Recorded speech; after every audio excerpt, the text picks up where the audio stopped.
you were going back and forth about, I'm paraphrasing here, but we're talking about, the violence in the inner city. And you said something of the nature of, we accept this violence. At the end of the day, we accept this. What do you mean by that? Can you kind of put that into more context? I'm going to have you guys kind of respond about if you guys choose to.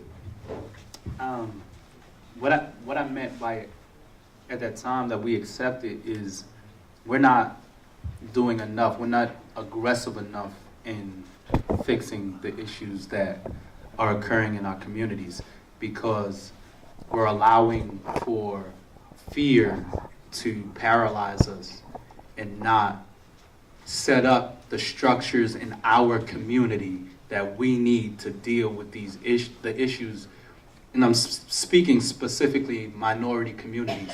We're not setting up the structures that we need. It's always we're asking for politicians or we're asking for someone else to come in and set up things for us, set up buildings, or we're looking at the YMCAs and the Boys and Girls Clubs who have been here for years but haven't changed our situations.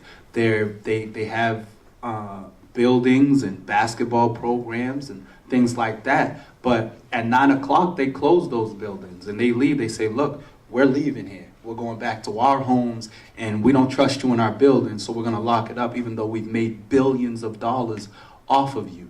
So we have to set up structures. We got to set up community programs and community buildings. We got to build our own basketball courts. We got to do our own things so they can't shut us out. So they can't say, look, you can be here for this amount of time, or we'll give you the program that we designed for you. We need to design our own because these kids are coming from our homes. And if something happens, whether it's due to the police or the police coming to our homes because someone else has killed our child, they're coming back to our homes and saying, look, this happened to your son.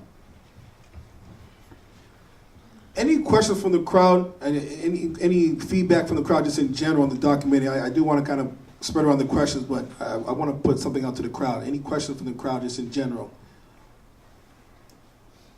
Officer Frank, I'm going to go to you. There's a question? Okay. I just want to make a statement that that is one of the best movies or documentaries I've seen. Very, very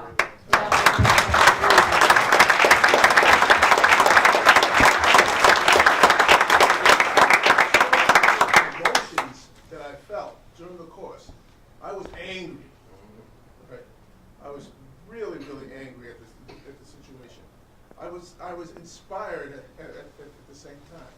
I'm wondering what I can do to make a difference. I'm wondering how other people felt. I'm overwhelmed with emotion. Thank you so much for putting that together. I can't say enough. I just want to say congratulations.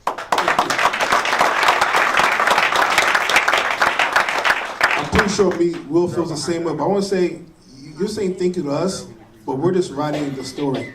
The people who are living the stories, the mothers, they're the true ones, who deserve all the recognition. Everyone here in the film. There's a question.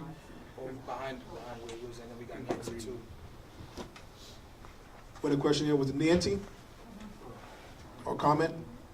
Well, I have a comment and a question. I think for me, one of the most thought-provoking parts of the movie is when they talk about the difference between black people that are young versus older. And I think as a female, I've even had interactions with police that were different. Between 14 to 20-something, there was a difference in the way that I interacted. So what are your thoughts on why the age gap matters and what we can do as people to not make that such a big difference? Anyway, you want to take that question? I don't think, that's kind of broad. I think it's the way we were raised. I think like my generation, the older generation, we were raised a little differently than the younger generation was. I think also people having children younger, people's perception of law enforcement has changed. I'm not lying when I said that I hear it all the time. I'll be working at a supermarket or something, and somebody will be having a problem with their child, and see that police officer, if you don't listen to me, he's going to take you away. I actually stopped a mother one day and said, stop that. don't tell your child that. Because I'm not, and I told the kid, I'm not going to take you away. I'll talk to you and tell you need to respect your parents, but I'm not going to take you away. I said, don't do that. Because now you're instilling fear in the badge, in the uniform. We're not there to fear. We're not there to be feared. You know, you call me to your house, I'm going to take care of the situation. You know, I joke about it all the time. People say, what do you do for a living? I say, I problem solve. I solve people's problems. You know, I went to a house one time, it was a couple older people, and they were probably in their 70s. They're like my parents' age. And they're arguing. I said, you people my parents' age, I can handle your argument. You're my parents' age. You should be teaching me a little something here. You know what I'm saying? But that's my job, so I signed up to do. And I love my job. I've been doing this job since 1997. 22 years I've been doing this job. You know? And I think that's the biggest thing. I think the biggest thing is the way we were raised. People are raised a little differently nowadays. And I'm going to tell you right now, the other gentleman, and he's fantastic, I met him. Graham Witherspoon, the dreads. Yeah. Yeah, he's awesome. He says somebody, he had an issue with somebody and they came to their rescue. I'm going to tell you right now, I didn't hang out, but. So, it was, we rephrase that. No. But I've known some kids that were, you know, shady, okay? And, but you know something? And this comes full circle. I got into an issue where I needed some help. I was by myself. And these kids came to they're like, yo, nobody's messing with Frank. Frank's cool dude. You know, and that's it. You know, you gotta treat people with respect, and that's just the way it is. There's a question in the back. You want to come? Yeah, absolutely. We'll have John address it, and then we'll get to your question. I just wanted to address that age issue. I think also, you know, being a black male, I'm 38, so I feel like I'm kind of one of those tweeners, the in between. I grew up with old parents, and old black parents teach you. Listen, don't say nothing, don't do nothing, don't put yourself in that situation. And I mentor, so I'm around young people a lot, specifically young black males. And the one thing that I appreciate and that I love about this generation, that's removed. That's removed. The fear is removed, and it needs to be. We're no longer walking around with signs saying, I am a man. We're saying it. I'm a man. You're going to talk to me like a man. Graham said, it's a psychological battle and it's a physical battle. And someone else noted, you know, we have to take a whole course on how we're supposed to talk, how we are supposed to respond, because if we show any aggression as a black male, it's taken and it's met with deadly force. And our mothers drilled it into us because our mothers wanted us to come home. I was one that I can't come home if I don't feel like I'm a man. And this generation has that in them. They're going to be respected as men. And that I feel is the difference. And the more we do that, the more we claim our manhood. You can't tell us I'm 3/5 of a man or anything. I'm going to say I'm 5/5. I'm one whole. And you're going to respect that. And the more we do that in unity, the more we do that in masses as black men in America, the less it's that fear factor and the more you have to respect me as a man. Now it's a man-to-man interaction in a police stop, in a traffic stop. I have white friends. I've been pulled over in the car with white friends, and I see the way that the police come to their car. It's very different because when they come to my car, they're rounding like this already with aggression, and I haven't even done anything. They haven't even spoken with me yet. So I think now the psychology of young black males is different, where that fear is starting to be removed. Well, I want to get to your question in the back. I just want to point out that I know a lot of the comments, maybe the stereotypes, that there's a underage, say teens or kids that are having babies at a young age. And that doesn't necessarily mean that they don't have morals or haven't been taught something good in the household that they have been brought up, or the lack of the household that they've had, any structure. I see a big disconnect between my white friends, my Hispanic friends, my Cape Verdean friends. We're all different types of shades. We all come from different cultures, but if we're living in the same community, why are we getting treated a different way? And I wanted to know why your kids, not blaming the kids, but why do they see us as a different way, and what are you teaching in the household to give them that perception? I have a 17-year-old daughter and a 15-year-old son, and they have me for a father. And what that means is I've been working as a defense attorney and as a civil rights educator and advocate for 28 years now. So what they get from me is understand that you don't get to speak to their experience. You don't get to tell them what their experience is, but you should be asking. Don't be afraid to reach out and ask. The biggest problem we have right now in all of our communities is education and the ability to go out and ask the questions. We are still too afraid, because of these invisible lines that we've drawn around our communities, to go into those communities and ask questions of people. To be able to say, what is this about? Explain to me why this hurts. That my kids sometimes don't understand when I sit and I tell them about things that I've experienced or stories that I have from clients and people that I've counseled, and they don't understand how it moves me so deeply. And I have to tell them, you need to go ask, because their experience is unique, and you don't ever understand that until you cross the line and ask. And the same thing has to come in the other direction from all communities. There are too many invisible lines that we are afraid to cross. And until we do, until we are able to educate ourselves about civic responsibility, about what your rights are in the community, about what your rights are when it comes to addressing law enforcement, and what you can and should do. You know, one of the biggest things that I do, I give these away. I've given over 10,000 of these away. The Constitution and the Bill of Rights. If you don't know what's it, when you go home and you get a board game, you buy Scrabble, do you take the rules out and throw them in the garbage? No. This is the essential rules. This is the rule book. And until you know what's inside, the people in control will be able to tell you what your rights are. Educate yourselves. Go out and get this. Put it in your pocket. Don't ever leave home without it. Learn what's inside. Because until you know the rules and how to play the game, you will always lose. Go do that.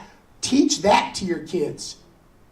Part of what we're talking about, part of what John said about stepping up and being a man and stepping up and being a person that is to be respected, necessarily entails that you know what your rights are as a citizen in this country. Go do that. Teach that in your homes. And that necessarily will be the real trickle-down effect. Because once you know what that is, it affects everything you do with every single group of people you come across, white, brown, black, yellow, I don't care. It applies to everybody. There is no color in this book. The color in this book is black and white, and that's it. Know what it says and live it day to day in your communities. Teach that, and that will bring those invisible lines down.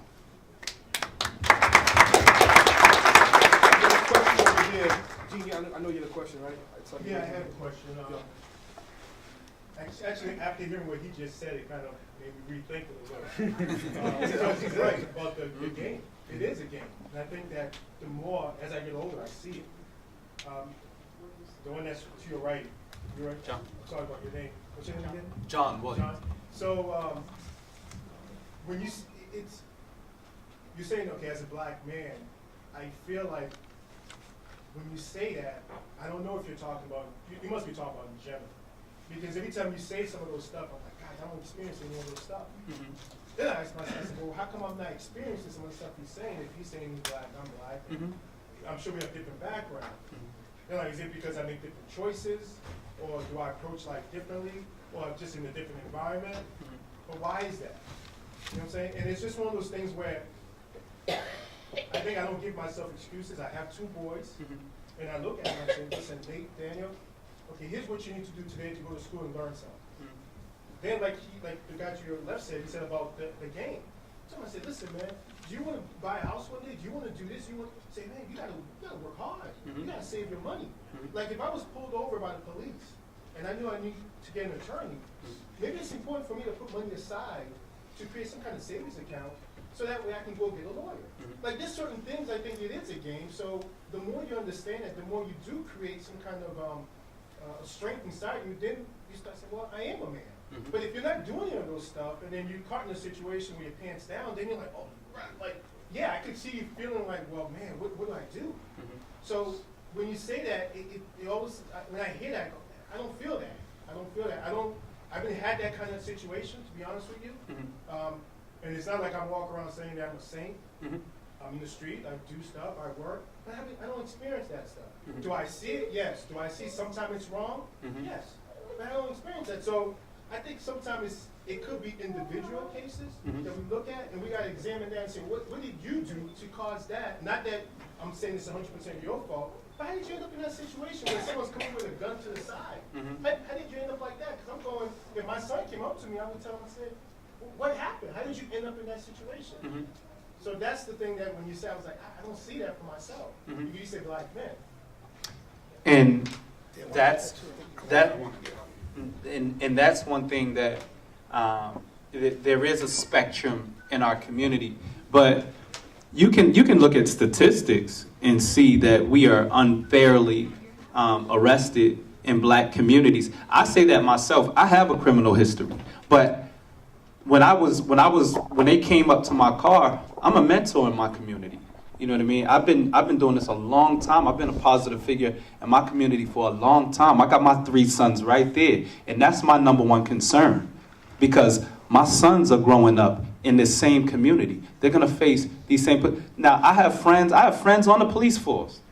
I'm not saying all police officers are bad, but the way the engagement is, we shouldn't have to have a separate conversation. I shouldn't have to look out for myself that much more. It shouldn't be a deadly conversation. I shouldn't be fearing for my life when I'm in that situation. I mean, I got pulled over with my daughter in the car, and I had to tell the police, no, we are not starting this until my daughter gets out of the car and goes into my house.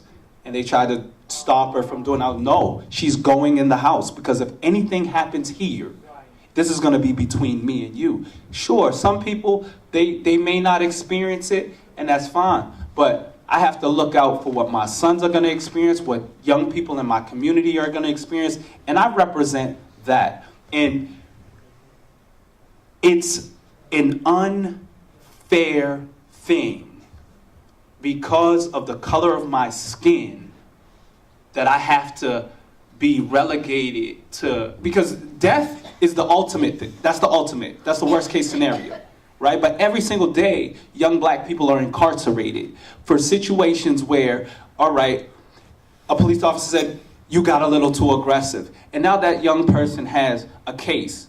Now they can't get a job. Now it's totally affected their life situations. You know what I mean? And people don't think about that on a daily basis. That means for 9-10 months until their case is resolved, they can't get a job or they can't do this. And I mean, I'll go into it later on probably on this panel, but it happens to people whether you're in the streets or not. Like I said, I'm a mentor. 2 years ago, a case was brought against me. On the police report, the person that filed the report lied twice. They contradicted themselves twice. It was so unbelievable. I went to court. The DA said, we want $250,000 bail because of his history, his criminal history. The judge said, this is crazy. I don't even see where he did anything wrong. personal recognizance. My lawyer said I've never even seen that. But yet for 9 months, I had to be out of my program. I couldn't interact with young people and do what I do because they drew that out, right? So things are being affected on different levels solely because of the color of our skin. That's wrong. That's wrong.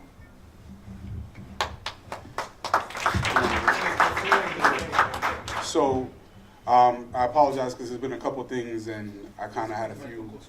There's been a couple things and I kind of want to get a few things out. I agree with the premise of there being a set of rules that we have to be aware of, and that life's a game and you got to know the set of rules. There's also a fact that all those rules aren't applied the same to everybody. So I think that when you're learning those rules, you also have to factor in the fact that in life, in our life, in this world, the rules change are applied differently to everybody, and you got to factor that into your decision making and how you're playing that game. Because if you're reading the rule book and then saying, "Hey, this isn't supposed to happen, so you can't do it," the wrong guy might come up to you and say, "Well, guess what? I'm going to not pay attention to those rules today," and you got to be aware that that could happen because it has happened. So now, when there's amendments to those rules. And there's like unwritten amendments in that Constitution that we got to be aware of as citizens and people of color. Citizens in general, but people of color on top of that. So that's one thing that I take into effect when I think of that. A major factor of, when I look at this documentary and the way that, the topic that we're talking about is education. And it's I've heard education mentioned, but I think it's like a broad spectrum of education that needs to be taken place by the police department, education on the people that they're policing in the community, but also on the citizens, because I see a lot of anger, a lot of people voicing how angry they are at what's going on, and then there's really no structured way of going about changing it. I feel like the most important thing to do is educating yourself on all of those rules, not the Constitution, but like, hey, what does a police officer have to do to justify a shooting? Threat of life. Threat of loss of life. If they feel like there could be a loss of life, that's all of their life, of an innocent person's life, that's the justification that they need to prove. So I'm going to add that to my catalog of rules and say I'm not going to pose any threat, because that's a real rule. It's not in the Constitution, but that's part of those rules that we have to learn. Interactions, like the gentleman asked about the different experiences that we have, that's something that we got to factor in. Not all people of color get the same treatment because certain people make different decisions. Not saying that that's right or wrong, that they get treated differently, but that's a real life thing that we got to think about. What situations are you putting yourself in? And then when you're in those situations, what decisions are you making when you're there? Are you getting aggressive? Are you being, and to me, I fully understand the concept of being a man and not wanting to feel like lesser than because of an encounter that you've had with a police officer. But I know over that is the fact that I want to make it home that night. Over that is the fact that I don't want to get arrested or shot. So I'll bite my tongue the same way that I would bite my tongue when my mother says something to me when I don't want to hear it, the same way I did it in school when a teacher says, because there's penalties that are greater than me feeling like less of a man that day, and there's repercussions that I could take after. There's actions that I could take after that encounter once I'm home safe. That's just the way I look at it. So I'm more of a man the next day in the precinct speaking to a supervisor. I'm more of a man speaking to newbie, speaking on a camera. Like, I feel like there's other ways to do it. I'm not going to prove my manhood on the street with a cop who's a judge, jury, and executioner if that task is put on him that day. I'd rather say, you know what? Let cooler heads prevail today, even if it has to be me, and then we'll talk about it later. That's just how I feel. Police officers are people too. They could be having a bad day just like you could be having a bad day. And I'm not going to let my life be in the hands on a split-second decision that has to be made because somebody might be perceiving something wrong. Let's chill out and talk about it later. That's just how I feel about it. Yeah, I just want to say something real quick on the police aspect of this whole thing. Okay, because I am a police officer. Okay. What experience do you have? We have tactics that we have to follow, especially when we do things. Okay, we have training. This is why I always say, this is why I said in a documentary, we have to educate. We have to let people know what our jobs are like. It ain't some top secret thing of what we do. You know what I'm saying? I mean, there are certain things that we can't let you know what we do to have that tactical advantage, But there are other things that I can let you know right now that I approach a car the same way every day, whether you're black, white, Hispanic, whatever, purple, I don't care what you are. I'm going to go up to that car the same way. I'm going to walk up to your back. I'm going to put my hand on your trunk, just in case you take off or you shoot me. And forensics and take that fingerprint off the back of your car. Wow. And then I'm going to approach the back, your window, so you can barely see me, but I can see you in your hands. So if you're reaching for something, I'm going to have that tactical advantage. You're not going to shoot me dead. You might not come out of it too well, but you ain't going to shoot me dead. That's how I approach every car stop. I don't care if you're 90 years old. I don't care if you're 19. That's how I approach every car stop. That's how we're tactically taught to do it. Some people are lazy. Some people take it to the extreme. That's why you get officers coming up different ways. That's what I'm trying to say. That's what the education's all about. This is why people need to be educated. Also, I mean, I've been volunteering as a coach about 17 years now. 10 years at the high school level, 7 years at the youth level. I did that to try to break these barriers of the youth and the police looking at me in a certain way. I want these kids to see that I'm a man. I put on my work clothes. Those are my work clothes. I don't have to pick and choose what I wear to work. It's chosen for me. Those are my work clothes. Who I am is who I am. I'm not that, that happens to be my job. That's how I make a living. I tell everybody, you want to be a cop, be a cop. I just happen to get lucky on a Saturday afternoon. I answered enough questions right, and I get the job. I mean, it's you want to do it, do it. It's a great job, it's a great living. Yeah, I'll respond, then I want to get to your question. I'll make it real quick, because it touched on something he said. So my background a little bit is, I grew up as a person of color in the hood. My father is a police officer for 32 years.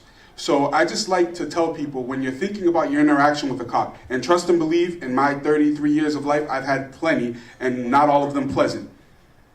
One of the things that I think about as the son of a police officer, those tactics, those perceived things that we see, hand on the hip, this, that, and the other, I've looked at those things as a son, and I want my father doing every single one of them. Because we sometimes think of ourselves as the victims when we're put in those situations.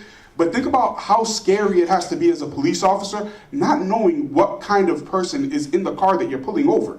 Did they just murder somebody? Are they fleeing from a crime? Do they have a gun pointed through the door that you don't know? Like, that's a lot of things to be thinking about. And think about whether you would do it and what you would do in those situations. So I always, so whenever I'm in that situation where I'm pulled over and I do everything I can to make that cop feel comfortable, because I would want the same thing done for my father. Those are the kind of things that you got to put in your head, and it's hard to put yourself in in that position when you have zero reason to. I'm saying that changes that perspective and that mentality of what's going on. Yes, he has his hand on his hip, knee ready. All right, let me give him no reason to ever have to do anything further than that. Because I could understand why he's doing that now. I'm 6'2", 350 pounds with a beard, and I could be crazy. I would want him doing the same thing if he was my father coming up to me in the car. That's just something I think. Okay, so I was a teacher for 30 years at the high school level, and I dealt with a very diverse group of kids. But one of the things I want to know is, how do you rectify the tactical instructions that a police officer has with what I had as a teacher, where one of the things that I always did was, when a kid was in trouble, I would look at him or her and think to myself before I said anything else, what would I do if this was my own child? And I think that whole idea of seeing yourself or your child in others is a good way to interact, but how can you rectify what you have to do as a police officer to save your life with, I think, that as an important point. So I think that was one of the most important points of the film, is that you got to see yourself in those. Doing Conan Harrison, right? I think so, Bigger yeah. dark gentleman. I'll be real quick and then I'll pass it off. I 100% agree with what you just said, and that's part of that education the police department has to go through, like how to de-escalate situations and how to deal with things without having to get violent. Because there's police departments in the world that have no guns on their patrol officers, period. In England and Europe, the patrolmen don't wear guns. They don't. They have a SWAT team basically, and they're the ones who respond to things. How do they de-escalate situations on a daily? Because they have incidents on a daily basis. And granted, one thing that I say with that as a caveat, guns are also illegal in Europe, so there's less handguns out there on the street. However, there's trainings that go into that can be taught to de-escalate situations, to make sure that you're not viewing them as a threat all the time and this, that, and the other. That's a huge fact. So I talked to Mrs. Cooper, Kevin Cooper's mother, and Kevin Cooper was the Baltimore lady with the kitchen. I spoke with her after the premiere, and I'm telling you, I was almost taken to tears after hearing her story. The officer that dealt with her was 2 days on the job, by himself. That will not happen here. I'm going to tell you, I can tell you right now, police officers will not hit the streets by themselves until they were months trained with an older police officer. You know I know that because I'm an FTO. I'm a field training officer for the city of Brockton. And until I sign off on that patrolman saying that they're good to go on the streets and hit the streets by themselves, they will never hit the streets by themselves. Or they won't ever hit the streets because they won't be here anymore. And all our FTOs, they ain't just, hey Frank, you're going to go ride with this person. We all went to a training to become FTOs. We went to I have a certificate that I'm a field training officer, certified field training officer. And I take a lot of pride in that. One of my trainees is just now, she hit the streets and she's doing a stand-up job. I'm proud to say that because, I had her from the minute she graduated the academy to now. She's almost a year on now, and she's doing great. She's doing wonderful. She works midnights. She's awesome. I love watching her work. I want to take two more questions from the crowd, so I want to make sure everyone gets a chance. Okay. I know you had a question. The judge, why don't you ask your question, then you can go as well. So we're going to wrap up in a little bit. Macklot, I don't have a question, but I want to just make one comment that reflects what my old dear friend Steve Bernard said earlier. I just want to thank you. You did a great job. I first met you when Mayor Bill Carpenter hired you. You were one of his first hires. And I know Bill through you. But I was inspired, to use the term that Steve used. I just want to congratulate you. I have to leave quick, but congratulations. Great job to you and to Billy. Proud of you.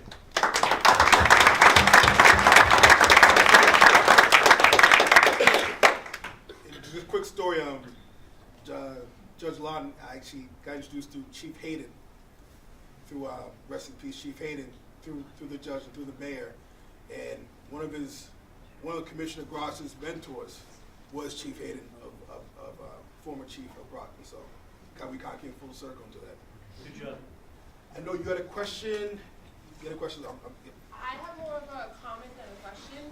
Congratulations, I really love the documentary. I'm in economic empowerment, so that means that I was accepted by the Cannabis Control Commission to do some type of marijuana thing, and I chose to do it in Brockton. As a benefit, we're supposed to help people who have been affected by the war on drugs, who've been arrested, and Brockton is one of those people, one of those cities that have been affected by a large amount of people who've been incarcerated.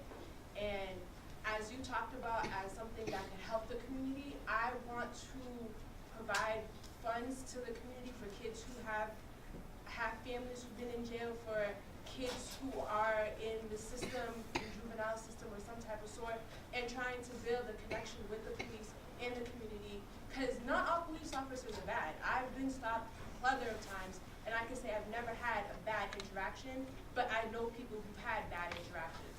And it's like, I want to bring that education into the community. So That's just like something. Here's one thing, communications director for the police department, so might be a good person to connect with. I'd like everyone just to do, we'll take one last question, and then I'm pretty sure after you guys can talk to the crowd as well. I want you guys to just do a wrap up. So let's take one last question.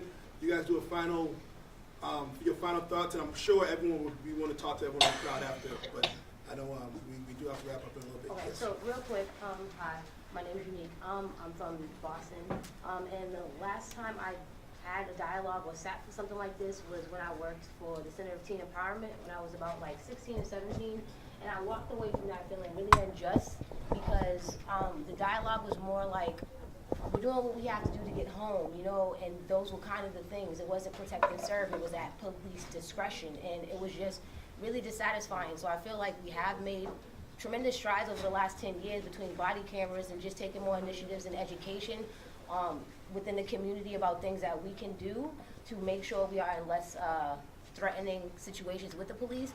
But I do think something that we could do moving forward is maybe kind of to try to dispel or just totally break down the notion that there is a precautionary step or a prerequisite that us as black people have to take in order to have a successful transaction with police. We have to look a certain way, walk a certain way, talk a certain way, present a certain way, and put on, in theory, a uniform to survive or a mask to survive an encounter, you know, because that too is traumatizing, and not for nothing, those are things that happen to us as frequent as the stops happen that they have to do, you know, and there's no conversation about that or for that. There isn't a space, you know, like you said, you can be a man and have the conversation at the at like City Hall or at the police precinct and all of that, but if you do that frequently enough, then you still might have a mental break, and, you know, that going undressed is still a problem in itself. So, you know, I think we should have conversations and dialogues around that, you know, in a different space at a different time moving forward.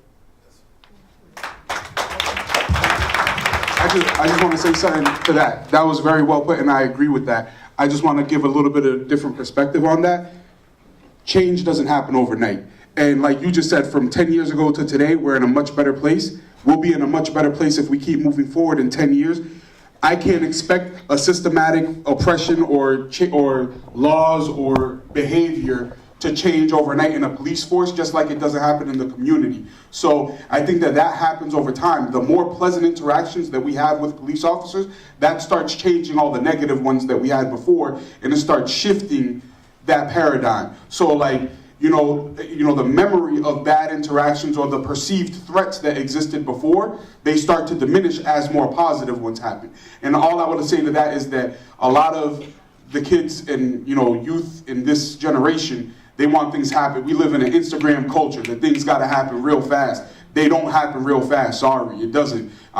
So we got to put that in our minds as well. So while I agree with you 100%, that eats away at me every single day, but I'm able to live every single day. But I'm doing it not for me, because I know that I might not see that, I hope, but I know that I might not see it in my lifetime where it's eradicated.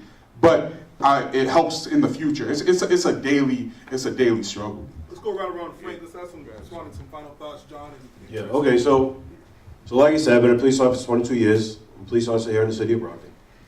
And my thing is this. Look, I am willing to sit down and talk to anybody.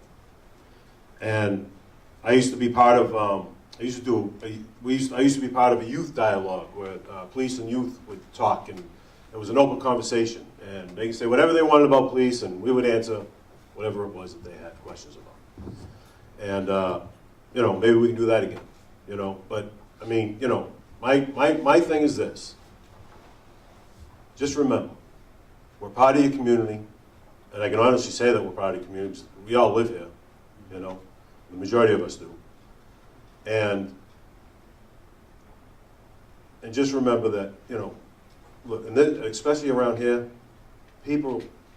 police officers around here are going to give you 100% respect. They are. They really are. They really are. If they tell you to stop, just please stop.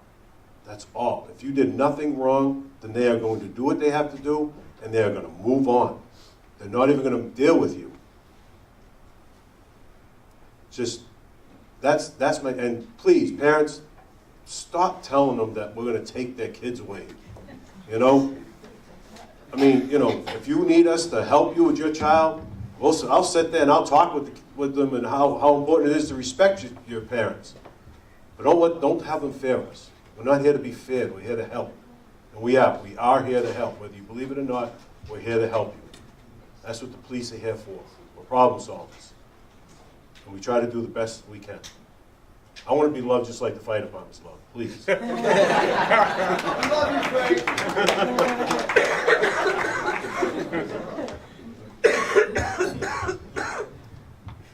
I grew up in Brockton. Brockton's a special place.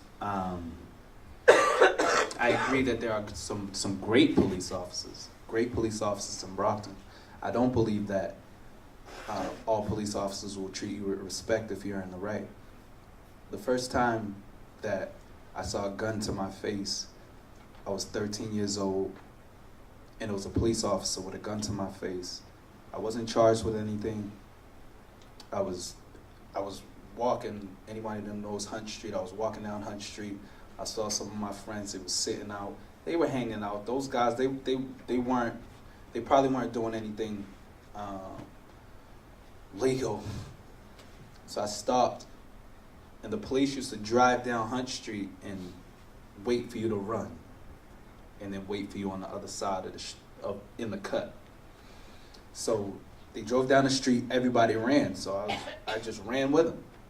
And the police were in the cut with their guns. They laid us all down, searched us all, had us laying there about 20 minutes, guns to our head, each one.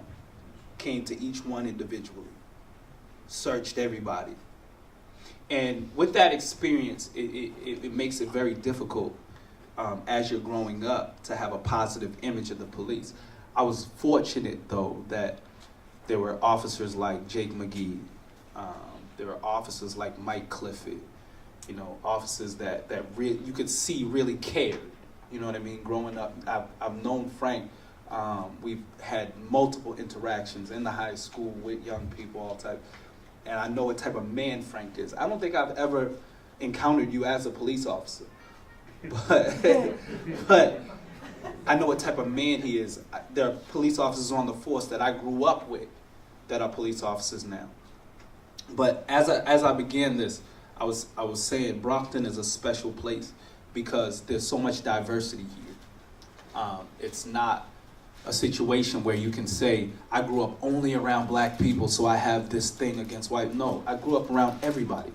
So it's not so much a race thing until you see the disparity in how we're treated by the criminal justice system as a whole. And that is a problem, and it's something that we can't sit and say, a change gonna come. We can't keep singing that song. We can't keep singing the song, I'm gonna wait. This young lady said 10 years. 10 years, that's a long time, but you also have to see, we've had our fathers killed by the police. We've had our grandfathers killed by the police. We've had our great-grandfathers killed by the police. We've had our great-great-grandfathers lynched by the police. So this isn't something that's only 10, 20, 30 years long. This has been since our arrival on these shores. So it's something that we continue to say, well, it's getting better, and we want it to get better, and we want it to change, but we've arrived at a point where our young men are saying, listen, it's going to change or else. We are saying Black Lives Matter. We are not saying all lives matter because it should be inherent that all lives matter. All lives aren't under attack. Black lives are under attack. Black males are under attack. We're being removed from our families. The war on drugs was a war on black males. If you don't think so, do the research. Do the research. They printed it in the New York Times now. So this isn't some conspiracy theory. This is a real thing. And as a black man with 3 black sons, I am going to stand, die if I must, on the principle that I'm fighting for my sons to be able to stand up as a man and interact in society the same way his peers can. And if that is not happening, I will die for it. Period.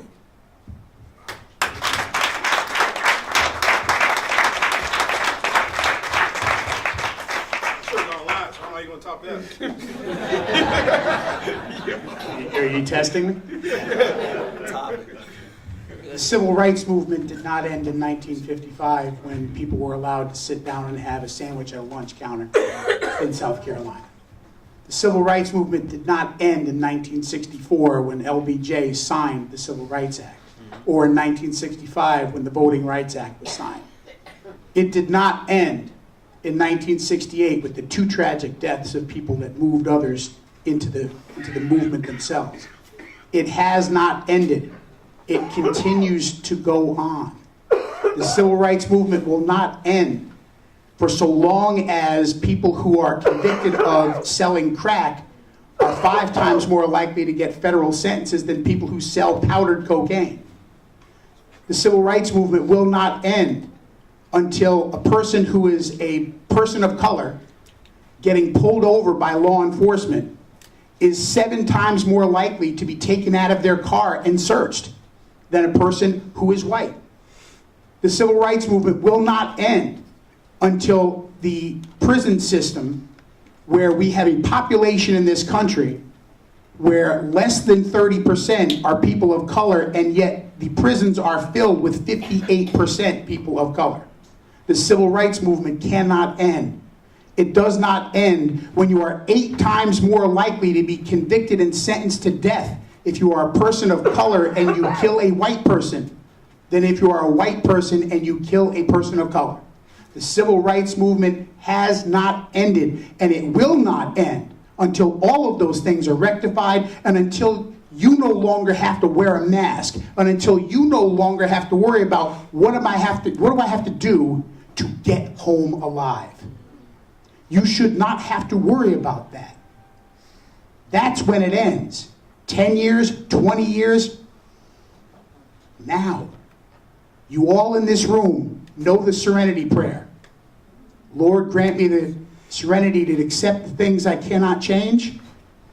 You said you were inspired. Perhaps you need to start changing the things you cannot accept. When you do that, that's when this movement starts really rolling, and that's when you put an end to all of this black-white division. That's when it ends. That's when you really start civil rights for all. They don't say black rights. They don't say white rights. Civil, human rights for everybody. And until that is addressed, the war goes on. And it is a war, and it's being fought every single day on your streets. Every single one of you must be a soldier in the army to take back what has been taken from you. And until you recognize that and take up those arms and get in the fight, you will continue to be on the wrong end of history. Don't let them do it.